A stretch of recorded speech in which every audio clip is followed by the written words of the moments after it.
I'm going to hang the door, and I'll show you how to do it. On the top here, I'm going to find the center for this. It's 2 5/16. And mark it over here. Now I'm going to install the track,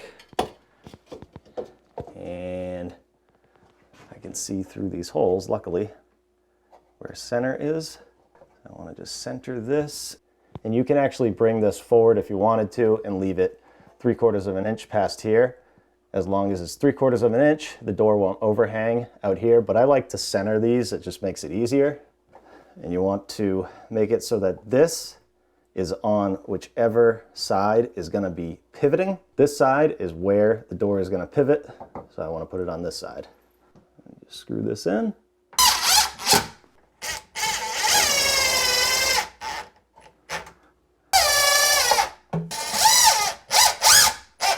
Now at the bottom, wherever you put that bracket on the top, where the pivot side of the door is, you want to put the lower bracket on that same side.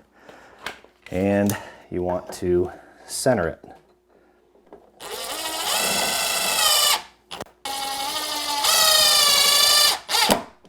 Now if this wasn't a floating floor, I'd put a screw right down here into the floor.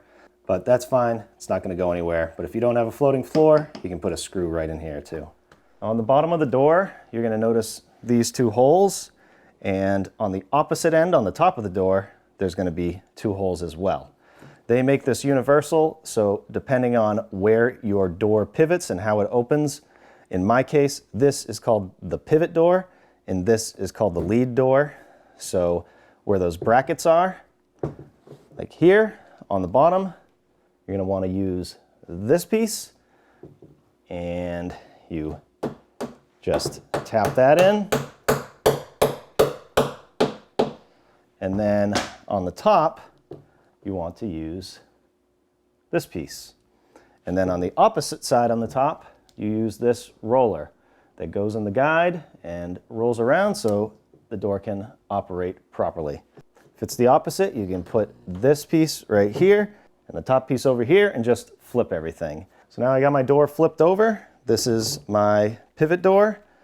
So this piece goes in the top, and typically you have to hammer this in, but this just sits in there. Maybe that's a new way of building these. So either hammer that in or just have it sit there. I guess it wouldn't have to be completely jammed in there in order to work, because these are on springs and they just kind of pop up into place. So that's it, just those 3 pieces, and we can attach the door. So to install the door, I'm just gonna fold it up like this. I'm gonna hold it just like this. It depends on where your pivot door is. You just wanna lock this in down here. Should be able to feel it lock in, just like that. And on the top, you take this bracket and just loosen it up and then bring it this way a little bit. And then at the top, you can just bring this down a little bit. It's on a spring and it'll pop in there. And then you can push it back like this. Try and get the door even. Open this up a little bit and tighten that bracket back. And you can check it.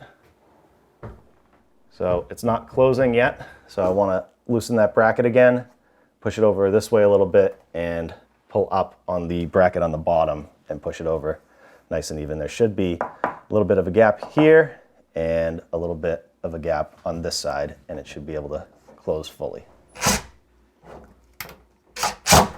Now I'm just going to pop this up and move it over just a little bit. Okay, it looks decent. And you can fine tune it either way, however you want these gaps to look.